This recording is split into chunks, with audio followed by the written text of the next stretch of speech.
As I said I would in the previous video, once I got my Tokina back, I took it out to Newcastle upon Tyne, attached to my Sony A7RIV to do some street photography just to test it, because I think street photography is a great test of the autofocus on a lens, and it's just general all-round usability.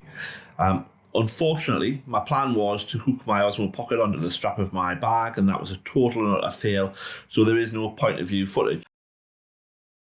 So, as I said in the intro of this video, my efforts to record my session using the Osmo Pocket attached to my Peak Design bag, this one, strap, were an absolute bust. Basically, the bag worked perfectly well in the house until I took the weight out of the bag. I removed the camera and the strap started flapping all over the place and was totally and utterly useless. So I was going to abandon the whole thing as far as the YouTube experience was concerned, and I thought actually what I could do is I had intended to talk you through while I was shooting why I was shooting it when I was out with the Tokina 85 on the A7R4. I was going to talk you through what shots I was taking and why I was taking them. And I thought, well, I could actually do that in Lightroom, so we're going to jump on the computer, do a screen record, and talk you through each photo, every single photo I took and why I took it. Now, something to bear in mind here is I was out for street photography, but I was also out to test the 85 and see if the firmware had made any difference to the autofocus, etc. So let's jump straight in. So I've got these photos here just set up in chronological order, time they were set, and I'll talk you through what I shot and why I shot it. So, image one. This is just bear in mind as well, these images are unedited. I will show the edited images at the end in some sort of slideshow once I've worked out which ones I want to keep, etc. So, yeah, so this is just a picture of the Sage, which is a concert venue in Gateshead on the south bank of the Tyne opposite Newcastle. And at the moment they're currently building a new music venue next door to it, and that's what the construction work is there. So I took this photo for two reasons. I was walking from the car park to the quayside. Firstly, just to see what the 85 field of view really felt like out in the wild, because I would normally use a zoom lens if I was going out to do a bit of street photography, because you don't know what you're going to encounter. But anyway, so yeah, I took this just for that purpose really, and also harking back to my 3 types of photography video earlier. Some photos I just take them for the fact that the place is changing and they may acquire some nostalgic or documentarian value later in time. So that was on my walk, that was just another angle. I was thinking about doing something with the sign there, but yeah, it doesn't work, total waste time. This is a building down on the quayside, which used to be a flour mill many years ago, and I believe it was a flour mill anyway. Pretty sure it was Baltic Flour Mill. It's now an art gallery, the Baltic. So simply took the photo again, just getting used to the 85mm focal length, seeing how much I could fit in. And I think I took a photo of the other sign around the corner as well. Again, local landmark, just seeing how much how the 85 goes. Obviously this isn't a great photo because if you can see down there, I've cut off the bottom of the J trying to fit it all in. Again, photo of the Millennium Bridge, looking across the quayside, just getting a feel for the focal distance really. Again, another picture of the Sage. Only reason I took this one was, again, still getting a feel for the focal distance. I think I got a better picture of the Sage later on, but showing the change in landscape to the left here. This was the car park I traditionally would have parked in, but obviously it's been knocked down at the moment. It's being regenerated as a new music venue.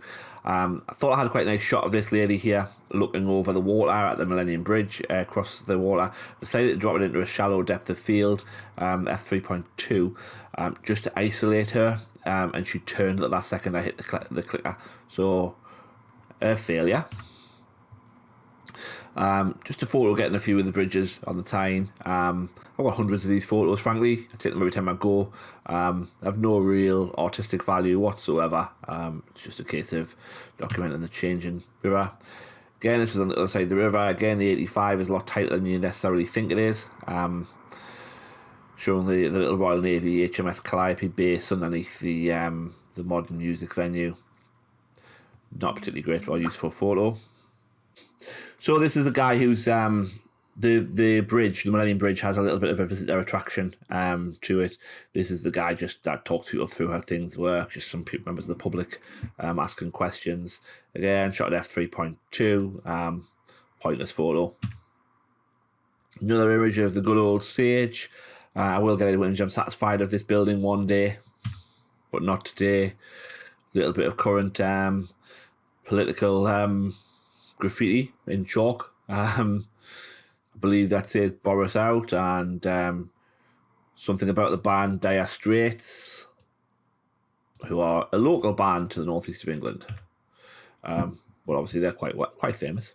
Yeah, I just took a couple of different photos of that. All of 5.6. Not quite sure why I took more. Now here along the riverside there is a cycle path. I have no real interest in photographing cyclists, but what I was doing here, if we go out, is I'm pretty sure they're taking a burst of them. Yeah, I did. So I was testing. I rarely shoot in burst mode because it degrades the quality of the image for a start. Knocks it down to 10-bit, I think.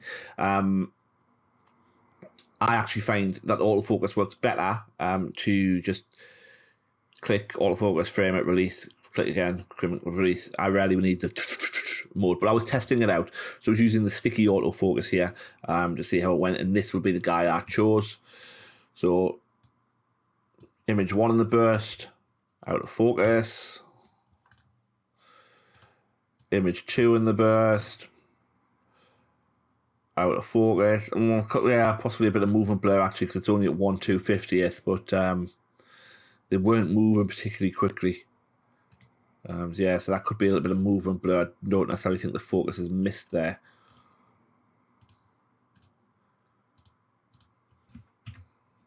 And again, just another one of the same guy. There we go.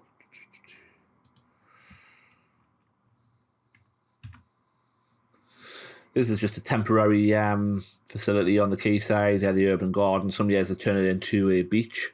This year it's a small garden and bar. So say I wouldn't normally shoot f1.8 when I'm doing street photography, but here I'm just testing the lens. So there's quite a bit of chromatic aberration there. This face doesn't really care. Easy enough to correct in Lightroom. And if that's what your viewers noticing, then the photo wasn't very good to begin with. Yeah, so just a record of that was there. Another cyclist here that I've done exactly the same thing to. So again, I've used the sticky autofocus on him. First shot in, I would say. Second shot out. Again, these are 1/2050th of a second, these ones, so there's definitely not going to be movement blur. No. Yeah. No. No. No. No. No. No. So how many photos was that? So that was 19 to 28. So that's 10 photos. Isn't it? Yeah. So that's 10 photos. And 2 were in focus. 20% hit rate using that sticky AF, which I'm not massive fan of. Actually, I don't mind the sticky AF. What I mean I'm not a massive fan of is the burst mode. I actually think I get better results, and I think I'll show that later on. Although I haven't checked the images, so I might be wrong. By just holding, click, hold, click, hold, click. I use back button focus, if you can't tell. Just a few boats in the quayside at Newcastle. And again, that picture of a couple of the bridges. This is again just a documentarian photo. This little development made out of bars and restaurants. There's that my cyclist from before. Yes, I think it is made out of containers, and it's a temporary development down on the quayside. It's been there for about a year, I think. Don't know how long it'll be there, so therefore for me it was worth taking a picture of it just as a record that it was ever there. Just a little bit of architectural insight there, really. If I'm being totally honest, I was just trying to look to see how bad the rust was on the bridge. Considering this bridge is an absolute landmark of the northeast of England, the maintenance of it by the council is absolutely pathetic. But they do have the difficulty that these birds here, this is the most inland population of kittiwakes. You can see they've made their presence felt here. They live under the bridge, and they are protected.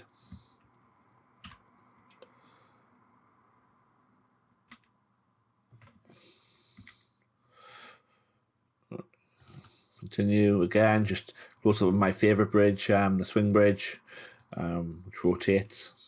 as you might expect. Just a train passing by, again, documentarian, just thinking about the fact that trains change their livery over time, etc. Just grab a couple. Always like to see a bit of human interest in the photo, but this isn't generally what people mean by human interest when they're talking about sort of thing. Again, here I saw the juxtaposition of the yellow bus and the yellow, what's the word for it? Parasol. Yeah, parasol here. I like the way the light was hitting it. Not my usual sort of photo at all, really. It was just on my route.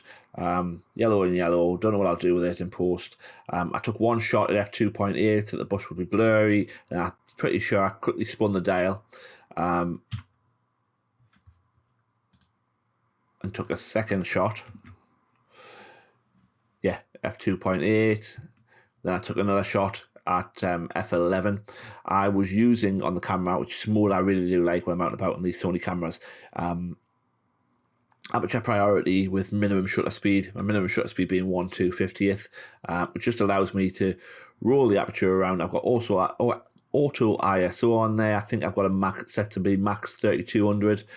Rarely goes anywhere near that. 1/250th is normally good enough for most people walking, and allows me to very quickly adapt to just changing the depth of field on the photos, which, yeah, depends what you're trying to achieve. I will have switched into manual a few times during the shoot, and if I'm being honest, normally I would shoot in manual, but here where I'm testing the lens and I'm just trying to test the depth of field, test the lens and its ability to focus at different apertures and things, the minimum aperture, minimum shutter speed, auto ISO works really quite well. Would have loved to have a wider lens to take the shot of these town scooters all lined up. Couldn't back up far enough to do it without, so here we go. Rubbish photo, rubbish photo. Yeah. Just, actually, I think I was trying to get the camera on the floor and discreetly take a photo of something that was happening to my right, with some people at the corner of a bar. But because the Sony cameras only have this tilt screen and not a true flippy screen, which I do like, it was a little bit awkward to get down in time, and I end up photographing the wrong thing. Pigeon. Yeah, so I didn't manage to get what I was actually aiming for at all in that picture. I just like the look of the light on these stairs here. Somebody contacted me not so long ago about wanting to do a Joker reenactment, which I'm not sure I'll be interested in doing, to be honest. But it did me think about staircases within the town.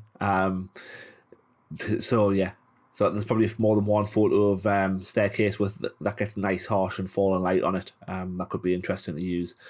So yeah, here I was looking for a moment or two. Ideally, I would like somebody to come down here and get their hard shadow against the wall. Didn't happen. So I experimented with the settings to see how I would like the light on there in case somebody came down. Obviously, this is still in broad daylight. This is a car park. And again, I just liked the way the light was falling. I had a little bit of a play around with manual settings, really, to see what I could achieve as far as shadow and things are concerned. Here, I like the way that the street runs up with these temporary walking things they've done. During COVID, they allowed all the businesses to expand onto the pavements in order to have outside dining. They've allowed them to keep that, and then they've put these barriers up to create an artificial pavement on the road. So there's a bit of documentarian and taking a picture of this. I'm just waiting for the lights to cross the road. But I was testing the autofocus on this guy's back, I'm pretty sure.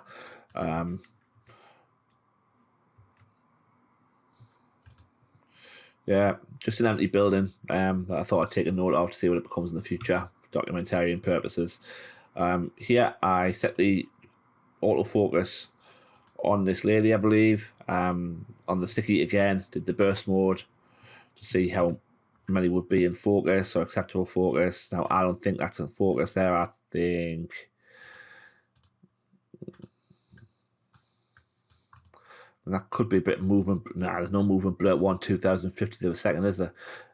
Yeah, so it's missed that.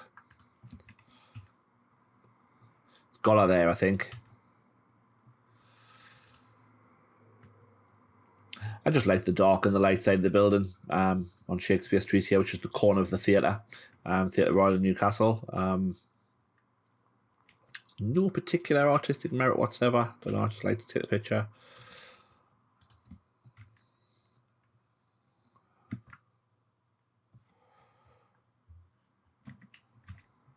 I feel like Lightroom just jumped there. No, it didn't.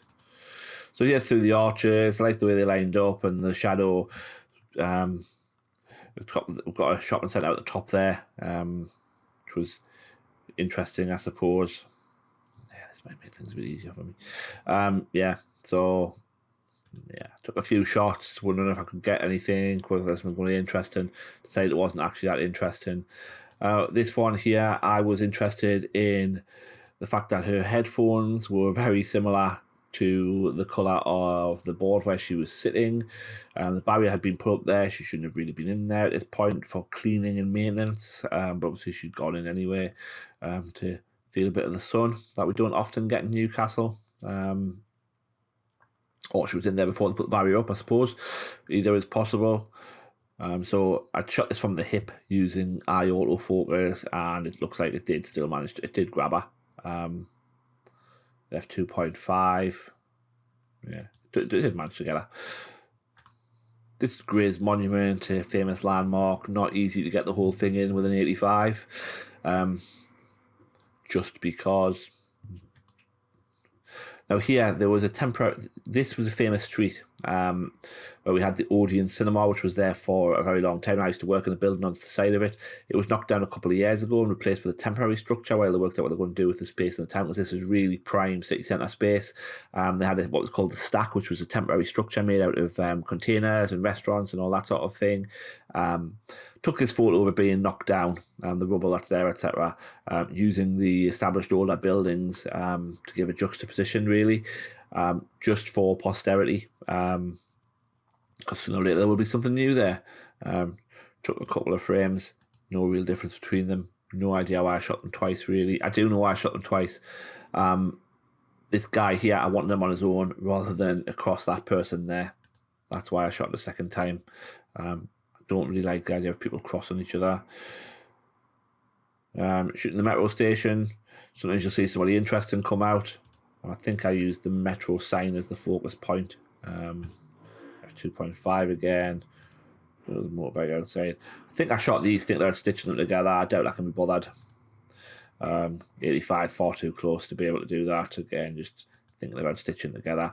I noticed this from across the road. It's the Central Arcade in Newcastle. I noticed this nice light chink of light. It's an arcade of shops with some glass roofs which throws in some shadow. So I moved across to the arcade entrance to see if I could find something interesting. Ideally somebody walking through the light. Messed around with manual settings for a bit, trying to get what I wanted to get. This guy, I just liked the colour of his clothing, to be honest. I thought he was quite a smart, dapper guy.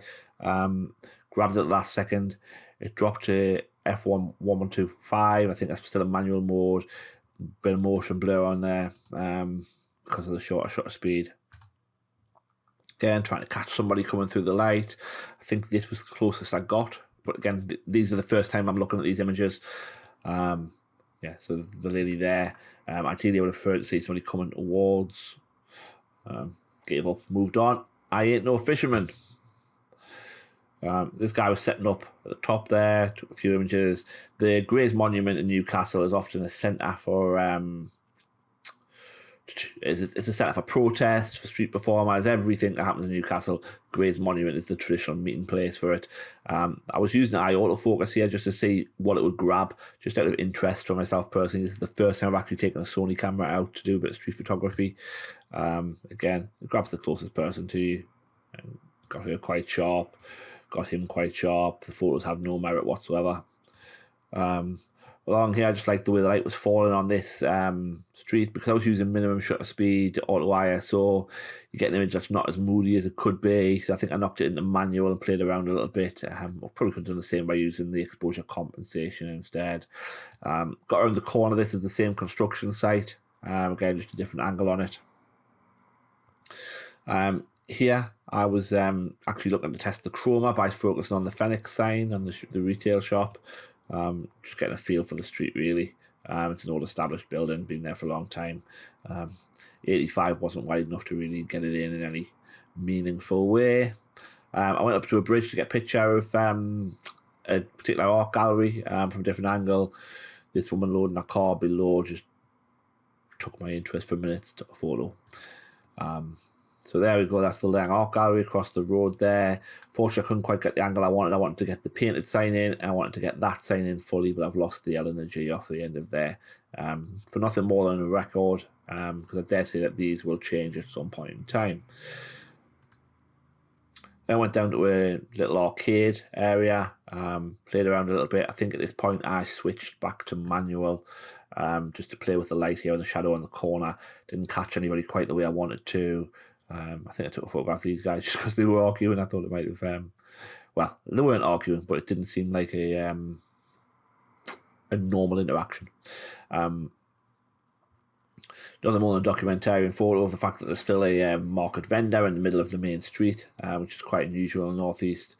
I think I set this off by accident when I was clipping my camera back into the hatch. Here I was looking at this little juxtaposition here of this little area here where people are having leisure and sitting on the ground, and this guy sitting on the ground begging, a homeless guy. I think I played around a little bit, and in truth I was actually sat on the bench having something to eat, trying to get a frame in that I liked. Don't know if it came off or not really. Generally, I don't try to shoot homeless people unless I can show them in some sort of juxtaposition. Here I was just playing around with the f1.8, focusing on the cup, just because I could. And I was sitting eating my sandwich. Actually, it wasn't a sandwich, it was a pasty, but there we go. Again, one of these scooters that are currently appearing all over the city because they are for hire. A current moment that will pass, I imagine, and therefore I think of it as a documentarian opportunity. This is the first photo that popped into my head as being, sometimes if a photo pops into my head with a title automatically, then I think it has some merit. So this lady sat on the bench here with her computer working on the bench, on the post. And my immediate thought was work from home. We've got this work from home culture going on in the UK at the moment. I had to take these photos really quickly, simply because she was furtively looking up and down like she was waiting for somebody, and I didn't want to be seen. So this guy here spoils the photo for me, and this guy here spoils the second one for me. So in an ideal world, I would have been happy to have both of them in there or none of them in there to create a better balance. She moves so little, I could probably merge them in post if I wanted to, but I'm not sure I want to do that. This I was seeing how well the eye autofocus would cope with this sort of closer scene. Shot from the hip, it didn't cope at all.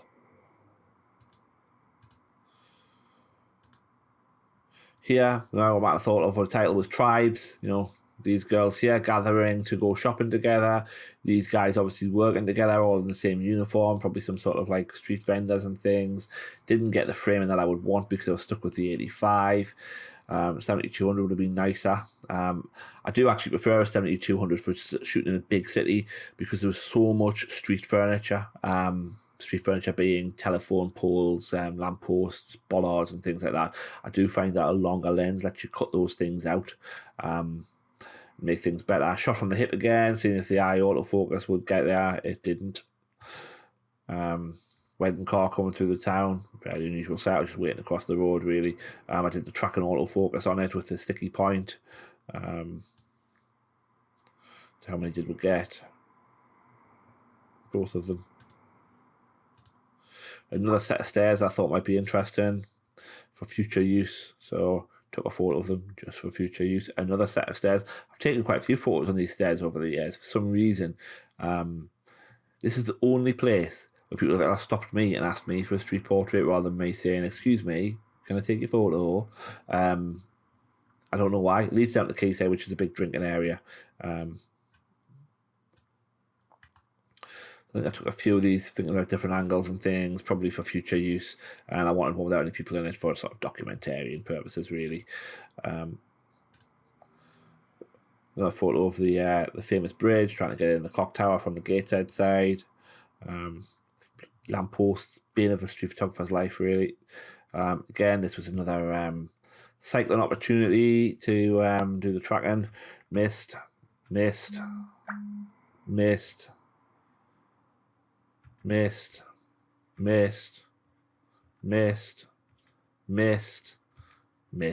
that was amazing, wasn't it? I think, though, in hindsight, I did that really quickly. Now, these girls here, I did the same thing on them. Again, just for tracking purposes, nothing particularly interesting about what they were doing, what they were wearing, or anything like that. But this one, I did my way of doing it, where I press the button, click, press the button, click, press the button, click. The back button, that is. Picture the Millennium Bridge, which I was coming across to begin with. You can tell I'm on my way back to the car park at this point.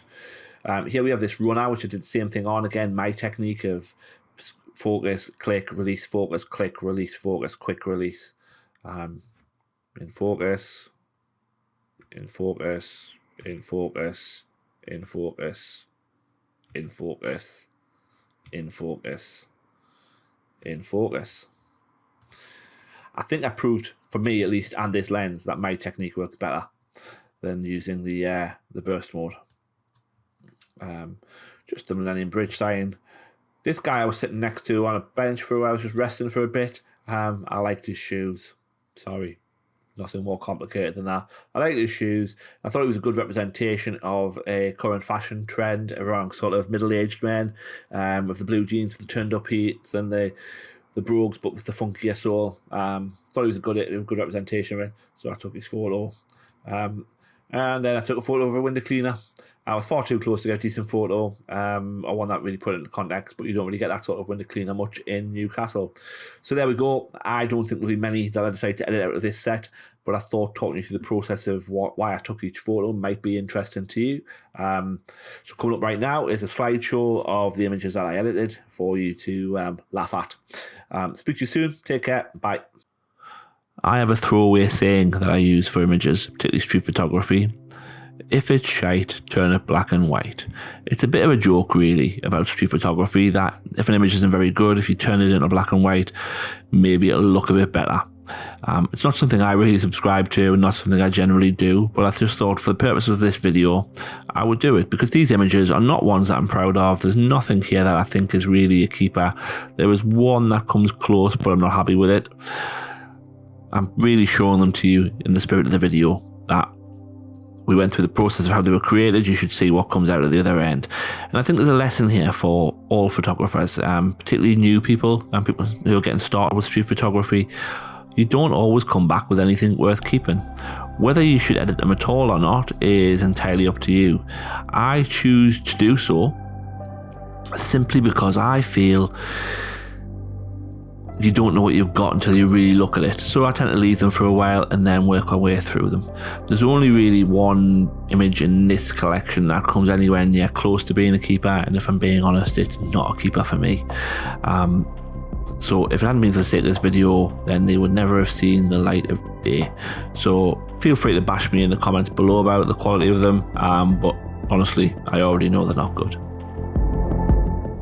At the end of this video though, hopefully I have linked to something that you will find far more inspirational. Speak to you soon.